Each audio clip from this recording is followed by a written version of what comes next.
how to improve a session. We are going to be covering completing the opening. How are you? I'm good. Yeah. Been a long day, but good. Positive.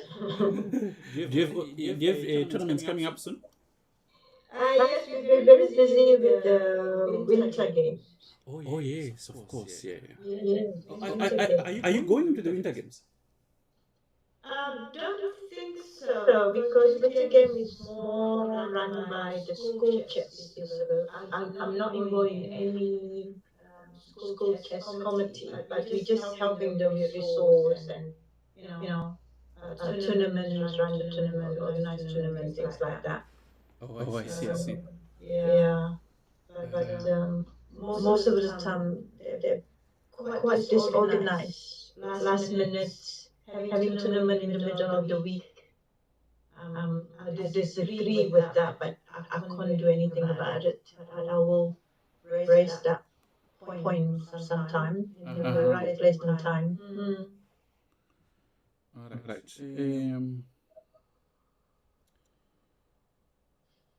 I know that the school's chess is supposed to take also people who are not in school's chess. I don't know if that makes sense. Like Yeah. they can co-opt people who are not involved in schools if the people that they are co-opting can contribute towards what they're doing. So Yeah, we involve anyway. I don't think they can run it in our district without the federation. I see. Yeah, to be honest, no, they're not. Okay, we've got one of our viewers. Nika Saidi says he hears your voice twice. As an echo. Oh, I think I know what he's talking about. Um, I might need to put earphones. Let me just get some earphones quickly.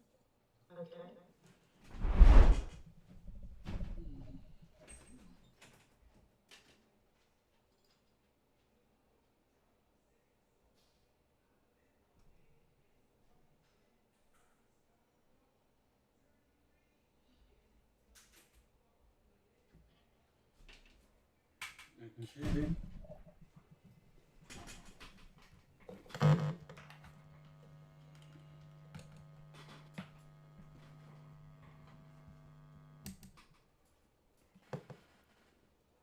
Okay. Okay. So yeah, this will work. I think Nika side won't complain anymore. Yeah. The reason why I'm saying that is I'm the head coach for the Western Cape, and I'll definitely be taking our team there. We're going to be jumping into training soon. Yeah, yeah. Okay, so like I said, our session today is going to be about completing the opening. And, and a lot of kids mess this one up, but they also don't know how to how to deal with it because it's such an unspoken part of chess. So for them to understand it, first of all, you need to give them an idea of what does it mean when when you've completed the opening. So I think this is the first criterion. The typical openings that we teach the kids are e4, e5, knight f3, knight c6, bishop c4, bishop c5, and in some fashion they are played like this pretty much.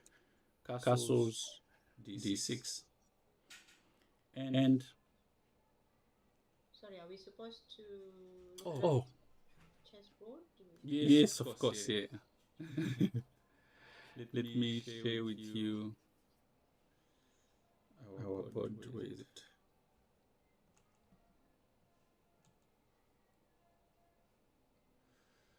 There you go. So the viewers can see the board. You're the only person that I had deprived the board.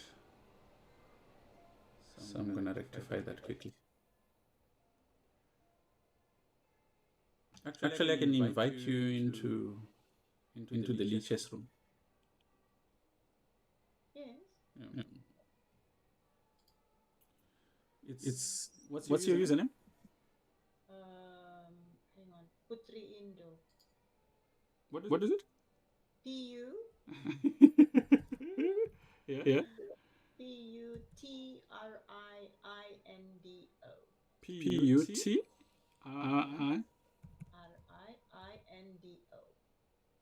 RIINDO. Okay, let's start that again. PU. PU.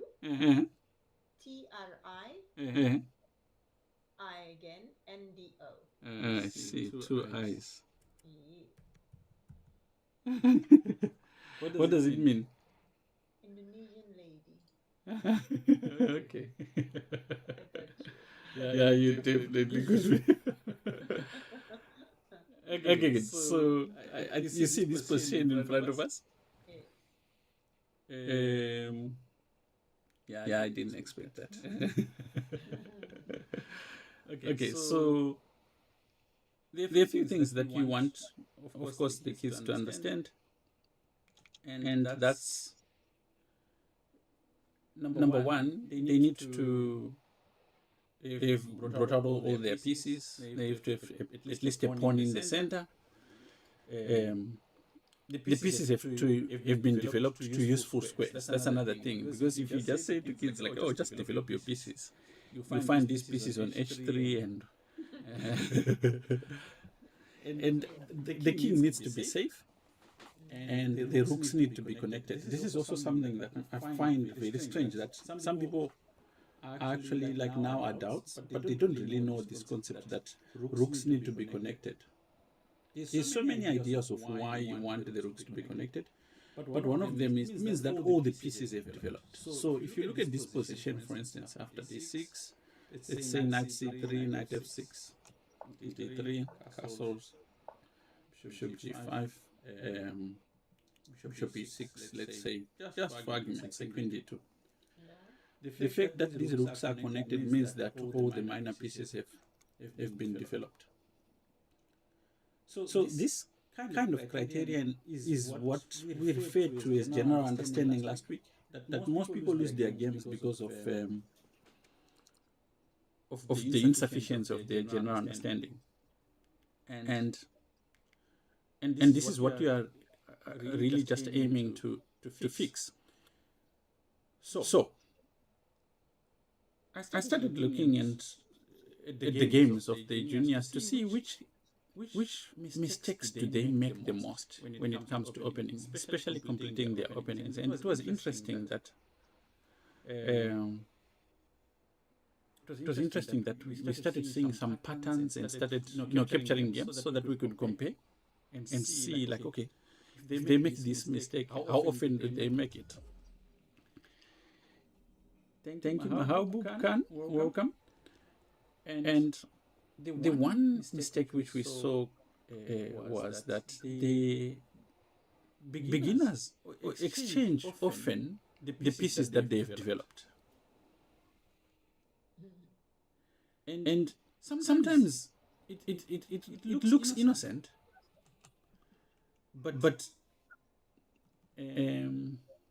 they definitely do that a lot.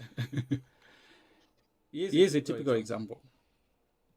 Yeah, because they're only thinking about the point value. They're not thinking the consequence after. Exactly, yes. Yeah, they only look at the value. Exactly. No, knight 3 point, bishop 3 point. That's fair. Exactly. And one of the things that they fear most is what the opponent is going to do sometimes if they are aware of it. So, for instance, if you look at this position, it's white to play, and you can have this idea that, well, if black takes here, then my bishop is under attack. He definitely can be taken. And if I take on e7, so let's say, for instance, sorry, let's say a silly move, like a3 is played, and black takes here. Now, this is threatened. So if you take, the knight will simply go back, and you've just lost a piece. So in trying to solve that problem, the mind always just goes for the easiest solution. Let's just exchange everything. Bishop takes, queen f6. And we arrive at this position where white doesn't have a single minor piece developed. All his minor pieces are sitting at the back, you know. And now, here's something also that's very important. Like, a player needs to be able to count how far ahead or behind they are in development. So if you look at this position, white needs to develop this bishop, needs to develop that knight, and needs to castle either long or short, it doesn't matter. But these moves are going to cost him time. 3 moves to be exact. Whereas black just needs to castle and is 2 moves ahead. So that's what we call 2 tempi or 3 tempi or whatever. Essentially, like, this is how many moves a person is leading on. And this is very important. It's not something you would really take lightly.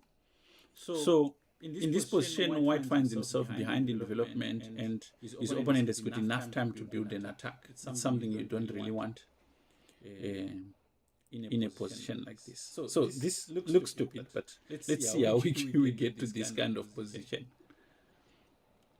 Okay. So this is from a real game.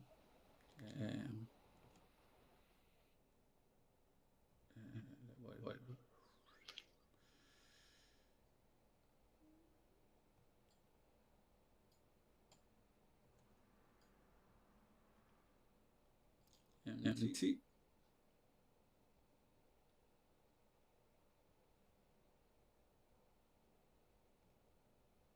Okay. So imagine a game. So it started e4, e5, knight f3, knight c6, bishop c4, bishop c5, and now we go castles, knight f6, and you see your kid playing knight g5. So as a trainer, you know what's going to happen here. He's going for f7. Yes.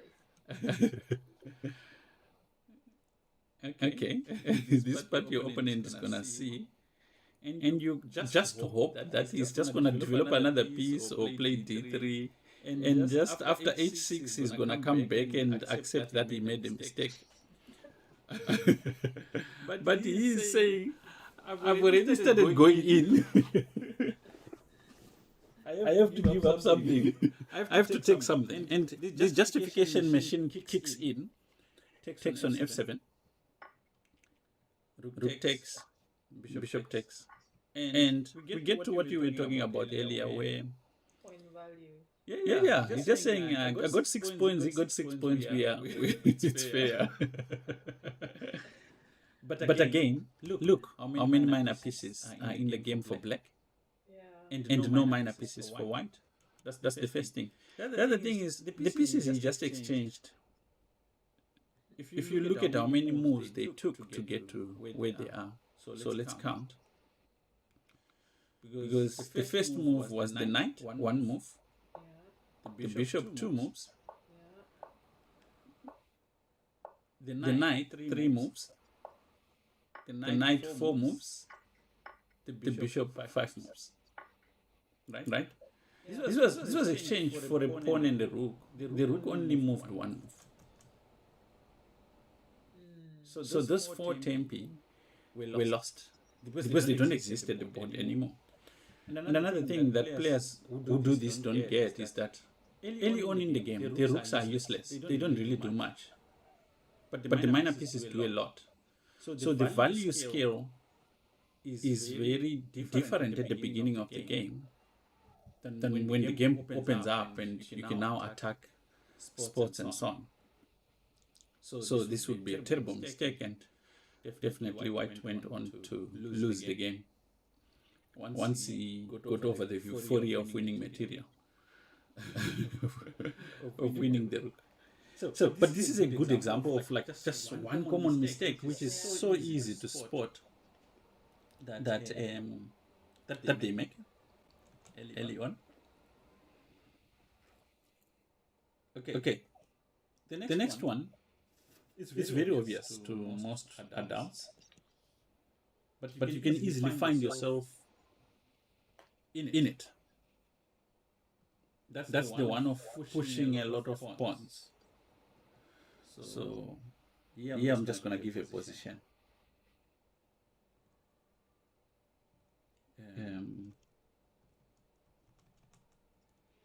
If you have a question, don't hesitate to ask, but it's like this.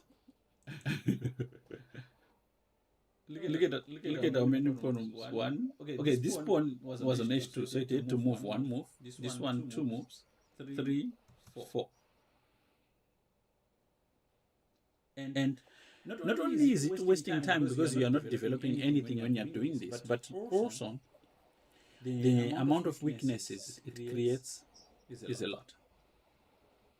So it's quite easy to attack white in this position because it's opened a lot of windows. So if we were to look also at how many moves does he need to complete development, we would then realize that he needs 1, 2 somewhere, 3. There's no way he's castling kingside. So he's going to need 4 moves. Whereas his opponent only needs to castle and get this bishop out and it's done. Yeah. So again, in this position, this is one common one which I found happening a lot. The third one was bringing out the queen too early. Oh my God, this one is difficult to even get them to stop doing it.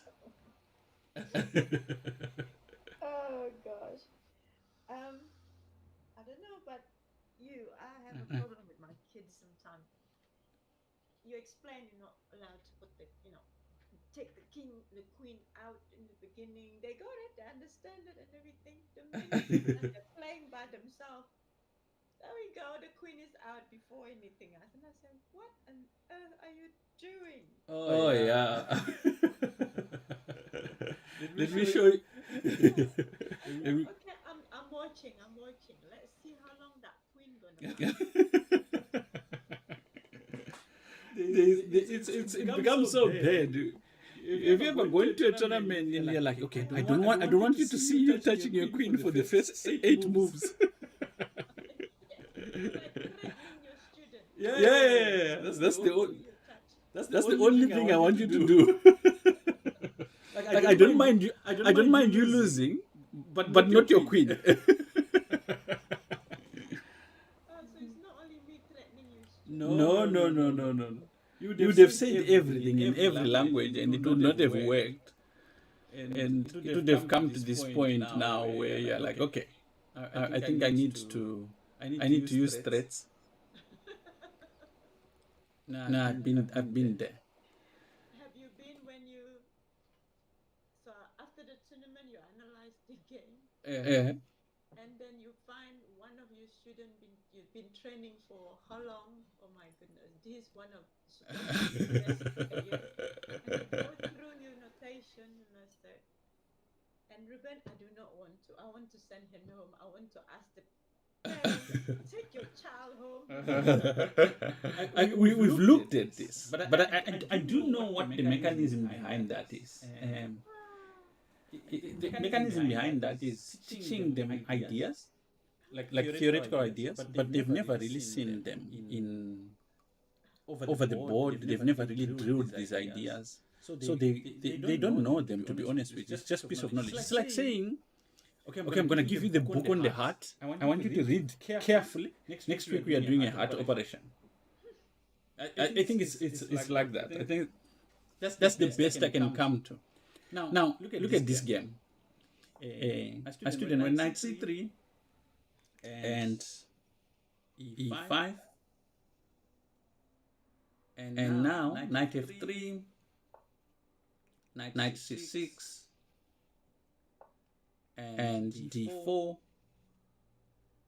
pawn takes, knight takes, and the student goes queen f6. So his idea is like I'm attacking. Nothing's gonna stop me. I'm attacking. I'm attacking twice. Exactly. Say what you want. It's logical. I mean, like when it's not like it's not built out of nothing. These ideas that they make mistakes on. So the first surprise is knight to b5, simply threatening knight to check. Funny enough, when I gave this as an exercise to my students to say where would you go if you were punishing black for this mistake, their most instant response was, well, we would go to knight d5. And interesting enough, I looked at this. It doesn't really give white a lot. After queen takes, knight takes with check, king goes here.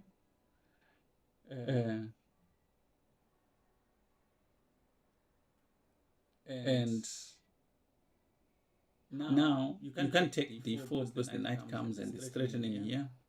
You take your rook, and here you can't avoid the exchange of the queens. Hey, welcome, Olivia Jones. Welcome. Just completing 3D YouTuber model. I don't know what that is. You might have to explain. Okay, so after knight f6, let's say he's not gonna take, but he might, let's say, play bishop e3, which is not a good move. Or c3 perhaps. Okay, let's say, but knight g4 is coming. So f3 and queen takes, king takes, b6. White is gonna recover this knight, and the position is slightly better for white, but nothing much to write home about. But knight b5 is a real pain, because whichever way you look at it, it's gonna cost you something. Okay. So the natural, of course, the most correct move is just to go back. Yeah.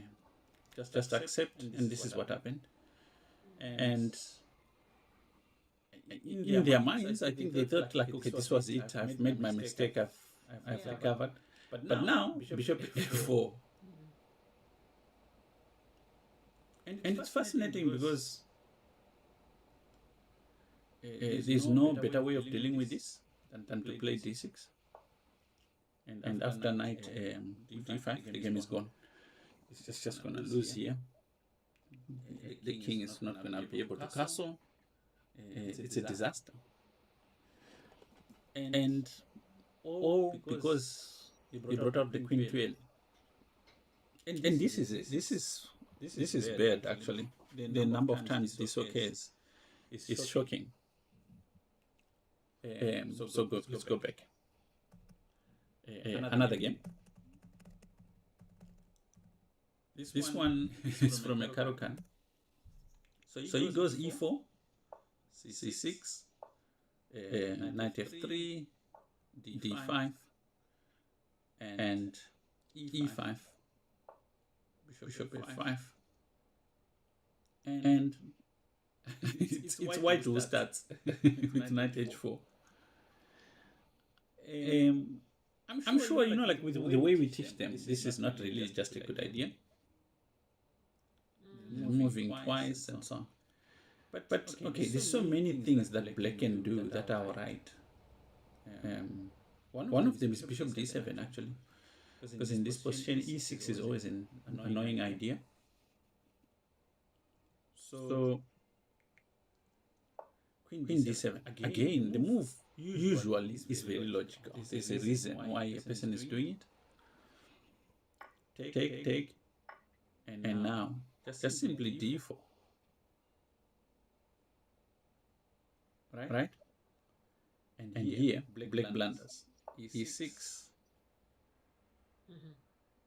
Okay, the queen has been brought out too early. if you start looking at where the queen could go,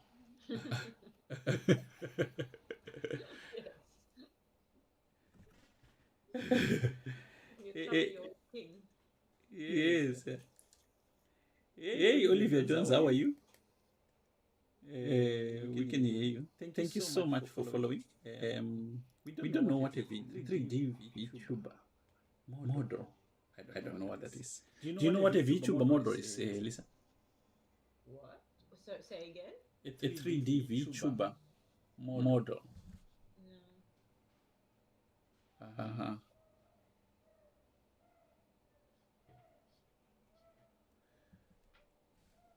Okay.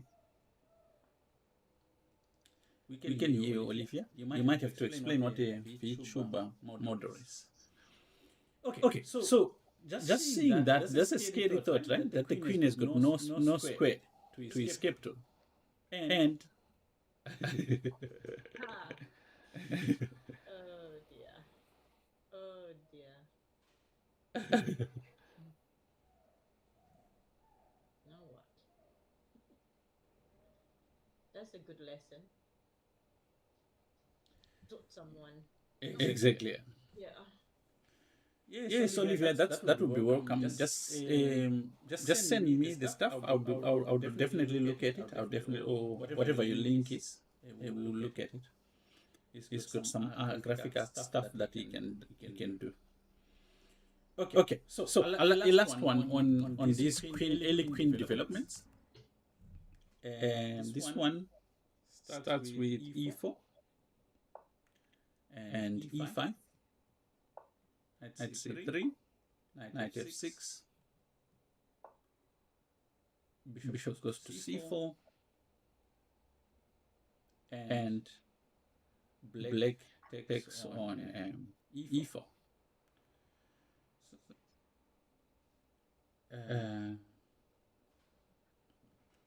Let me answer this guy.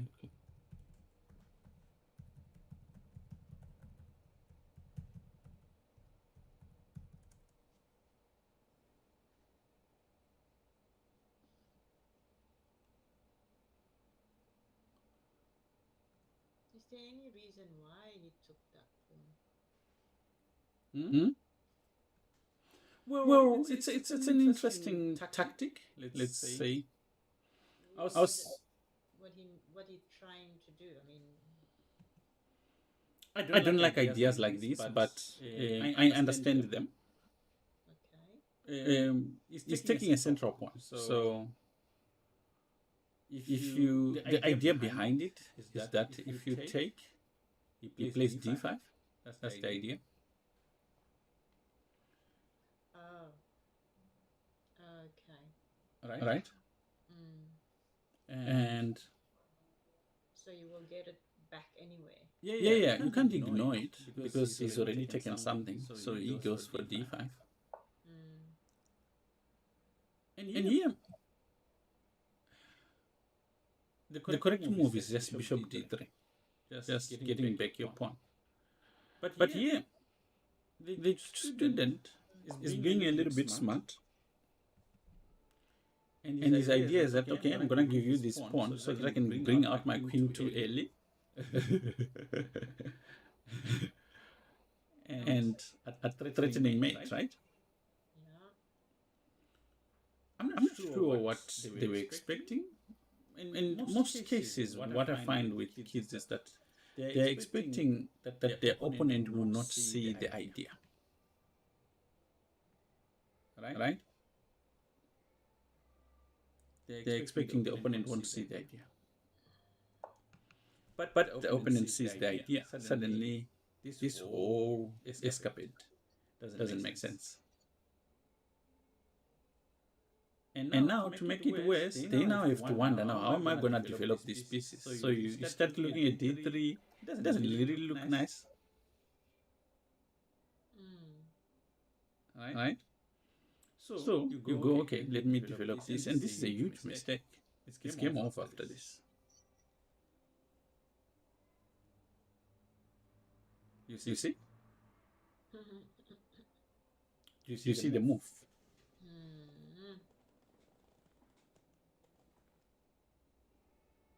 Because again, we have a scenario like what we were looking at earlier, where the queen cannot escape. Escape, yeah. Yeah. Bishop. Very good. Thank you, Jones. Olivia, I will look at it afterwards.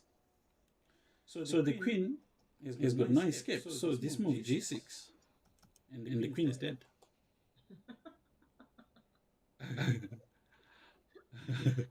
Oh gosh.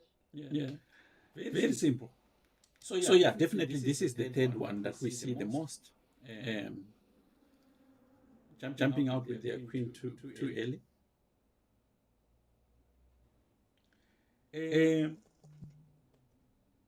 The next one. The next one is very common, actually. You might see it and even like sort of overlook it. Have you ever seen that some players early on, when they see a check, they want to give a check? Oh yeah. Let me show you the one which occurs the most. So this is e4, e5. I always make it such a big thing, just a check, and then you have to go back again. Exactly. Yeah. This is it. Exactly. That one. It's so annoying.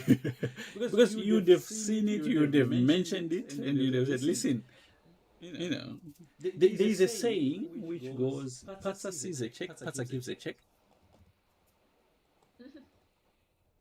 Right? We'll send you, Olivia. We'll send you. So this is the one of the common mistakes. Okay, of course, at this point, it looks stupid. It is very basic, right?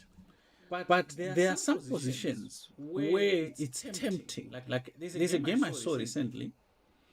It's from the Alekhines defense. After e4, knight f6, e5, knight goes to d5, d4, and black goes e6, so white goes c4. And black obviously sees this check. And it looks and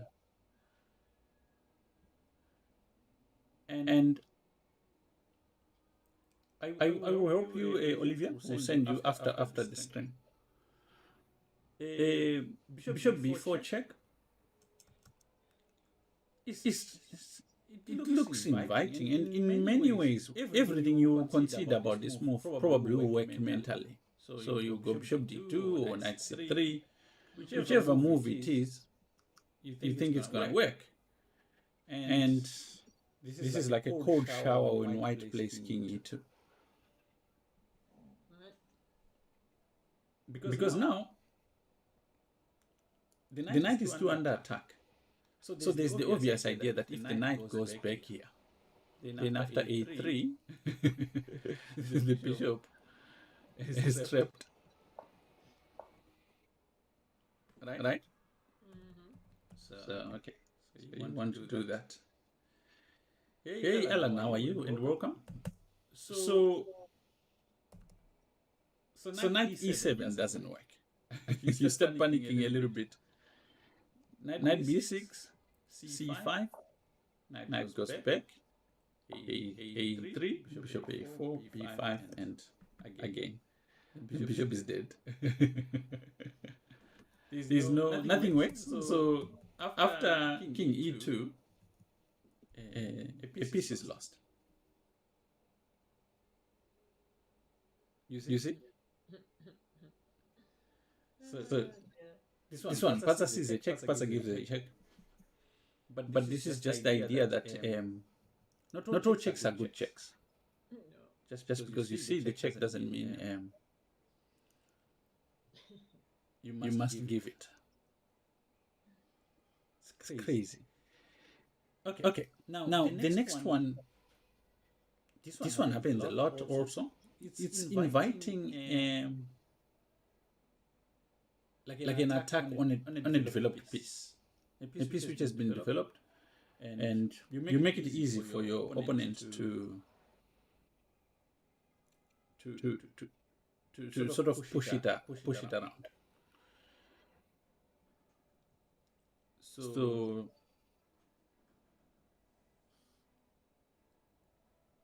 e4. Okay, let me see clearly.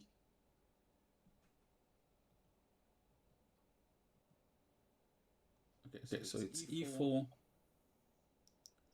Black goes c5, knight f3, e6, knight c3, knight c6. So it's a Sicilian defense. A little bit of an oddball in terms of the move order here. Knight f6. And this is what I mean. Black makes it inviting for white to play this move, d5. So after take, the knight really doesn't have good squares to go to. So he goes knight b8. So I think Black was treating this as if it's just he's gonna have time to recover. But after d6, it becomes easy to see that it's gonna be very difficult to figure out how you're gonna develop the king side. So Black goes queen b6. And here, queen b6 puts pressure on d6. Yes, but before that, you have to survive this check. And things are getting desperate a little bit here. So after queen e8, there's no way of covering this check he has to play here. And whilst Black is busy worrying about this pawn, he's got huge problems with knight g5. Shame. And here he's just losing. He's just losing. So this one also causes a lot of problems. Now the next one. It's about how pieces don't like some players play, but their pieces don't cooperate one with another very well. So there was a game recently: e4, e6, d4, d5, and after pawn takes d5, pawn takes d5, knight f3, bishop d6. So c4, and I'm sure you can spot it immediately after knight e7. These two pieces, they are not working together very well. Normally this piece the knight should go to f6. And there's a reason for that.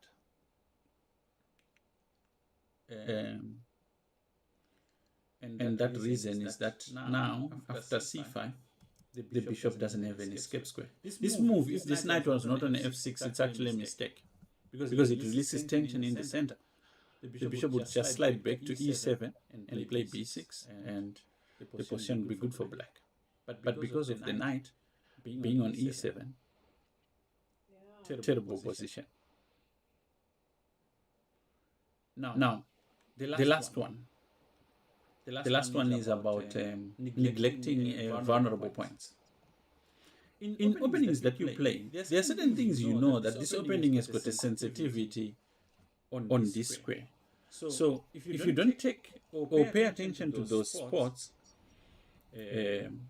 what happens is that obviously your opponent is going to take advantage of it. Now in e4, e5 positions, one of the most sensitive squares is f7. You always have to calculate different scenarios where this is going to be a problem. In this game, Black didn't. And this opening especially, you have to, it's a bit suspect already. So if you make a slight mistake, you can be in trouble very quickly. So after bishop c4 and bishop e7,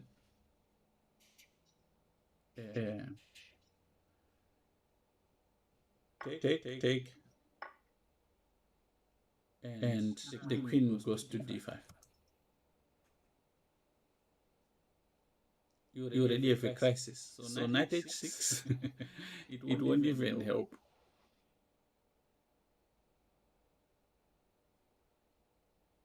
Okay.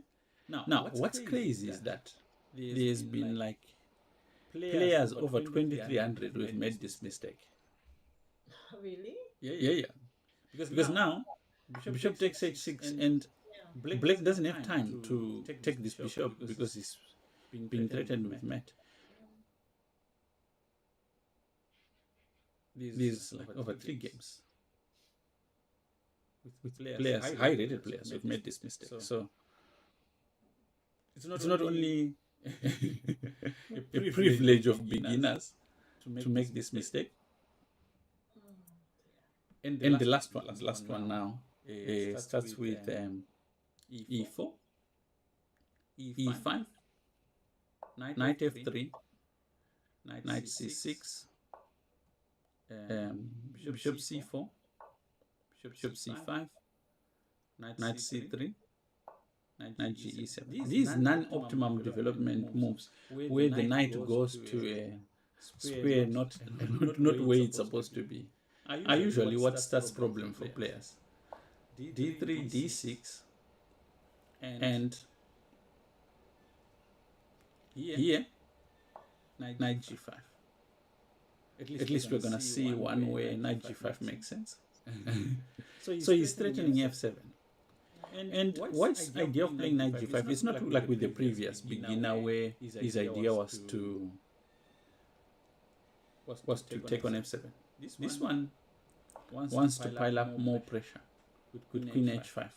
Now he is attacking h7. He's also attacking f7. And if you look, there's just so many pieces on the squares. So black cannot do this because of checkmate. So he has to play h6, but after knight f7, he has to rush with the queen. If he gives up the rook, it's as good as... Oh, no. Yeah. It's as good as dead. So here, check. Double, right? He has to now go king h8. And after knight f7, again, he can't take any more. And it's checkmate. So there you go. Like really basic ideas. But What's knight? That knight to e7 can damage big stuff, eh? Oh yeah. It's not optimum anyway. It's not as active as it could be. But it, like with kids, they just have to see enough examples, I think. Let them make mistakes. They have to make enough mistakes to realize, like, oh, okay, maybe teacher is right.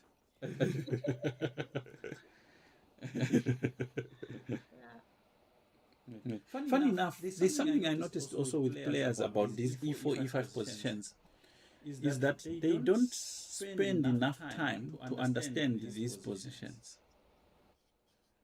And as a result, in their heads, these positions are a little bit fuzzy, and they get caught often in traps that they could have known. If they spend an afternoon just analyzing, it's not fun on your own, but if you find someone who's willing to work in this stuff, it could be very rewarding at the end of the day. What you can learn out of them.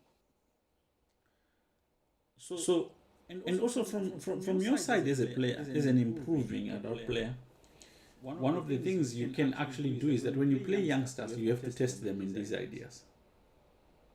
You have to actually check if they know, because most of them actually don't know. They haven't. That's why it's productive, I think, for... I don't know. Like in Europe, they say you have to play positional against youngsters. I find that in Africa, you have to test these sharp ideas against youngsters. Because the idea is that, well, they are supposed to not have matured enough to understand positional chess. But that approach doesn't work here.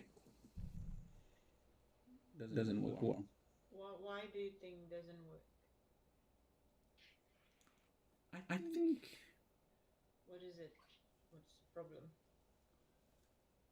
I don't know. It could be just that we teach or we learn quickly those things. Yeah. I could be wrong. I don't know. I could be wrong. But I find that kids are not as vulnerable as people assume they are on positional chess. Okay. If a kid in Africa plays chess, there's a chance that is already good enough. I don't know if that makes sense. There's a chance that is an oddball. In another environment, he could even do better. If he decides that he's going to play chess, there's something about that kid that is not average. Cognitively. Whatever attracts him to chess. I think I know why. There is I think chess in general, I don't know, maybe you can correct me. You've been in this field for a while. In most, I mean, I don't look at it very far. I mean, here in our district here, it's still very taboo is a little bit strong, but it's still very primitive. No, not primitive. Yeah, it's like a sport, an exclusive sport for a few people. Thinking it that way. So when a school or a child or anyone in township have this privilege, oh, I have this, I can do chess now, and it was like, wow, I must do it. I must do it. It's not something they have a right to. It's something. It's a luxury. It's opportunity.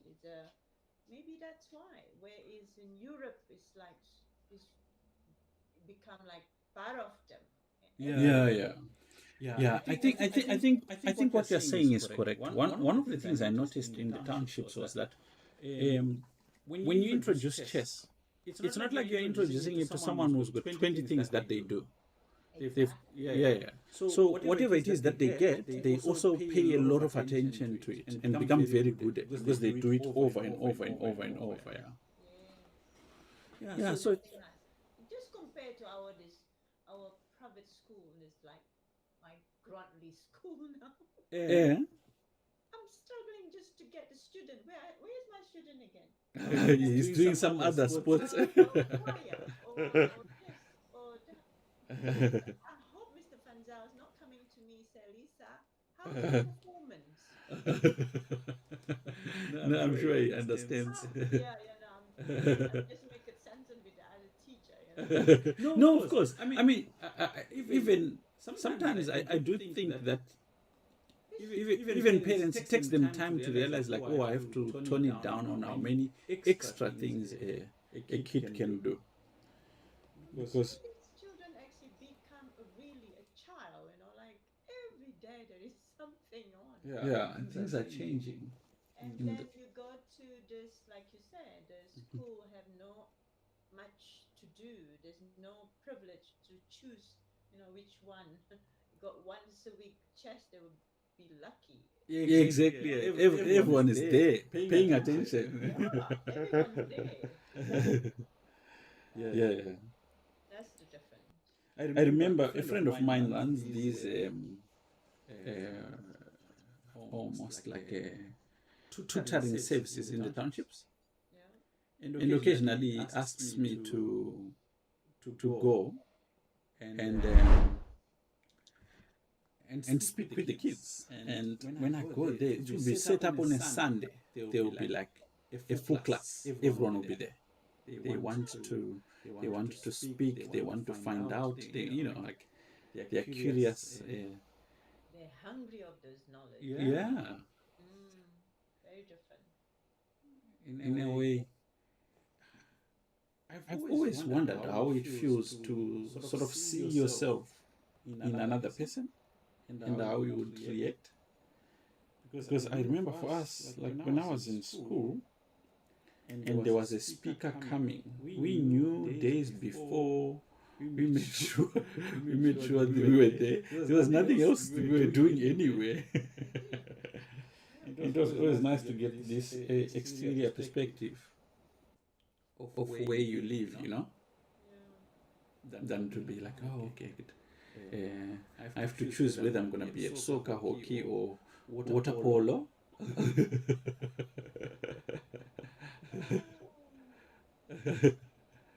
Yeah.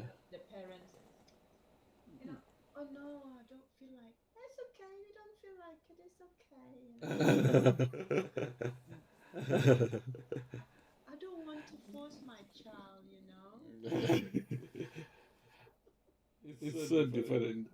Yeah, So, very different. but I think Paul taught me something. It was like at the beginning of the year, Grey Wizard would say, like at the beginning of the year, the child settles on which sports he's gonna do, whether they change their mind along the way.